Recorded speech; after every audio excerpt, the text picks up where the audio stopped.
আসসালামু আলাইকুম।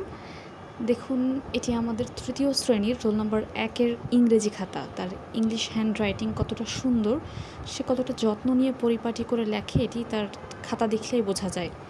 ক্লাসে সে এত বেশি মনোযোগী থাকে, প্রত্যেকটা কথা এত বেশি সুন্দর করে মনোযোগ সহকারে শোনে যে পরীক্ষার সময় সে কোনো টিচারের কাছে যিনি ডিউটিতে থাকেন জিজ্ঞাসাও করে না যে এটি কীভাবে লিখব বা এই শব্দটার অর্থ কী।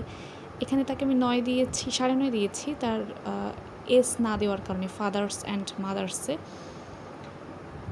তো তার হ্যান্ডরাইটিং দেখলে আসলে যে কেউ অবাক হয়ে যায়, আমি নিজেও অবাক হয়ে যাই। এত সুন্দর পরিপাটি করে লেখে, কোনো কাটাছেঁড়া নেই।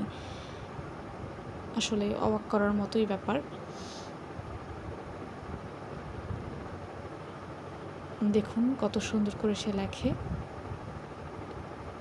একদমই নিখুঁত। এবং যেখানে তার মার্কস কমে গিয়েছে সেটা হচ্ছে তার মার্কস আসলে কমে গিয়েছে ১১ নম্বর প্রশ্নে, যেটি বলছিলাম আমি যে ১১ নম্বর প্রশ্নটা ক্লাস 3 এর জন্য একটু হার্ড হয়ে যায়। এবং রোল নম্বর 1 যে এই মেয়েটি, ও এতটাই ভালো, বললাম যে সে কোনো টিচারের কাছেও শোনে না পরীক্ষার সময় যেটা কীভাবে লিখবো, তো ও কোনো শব্দের অর্থও জিজ্ঞাসা করেনি কাউকে, কোনো টিচারকে জিজ্ঞাসা করেনি, যে কারণে নিজের মতো লিখেছে এবং ওখানে ওর ৬ মার্কস কাটা গেছে।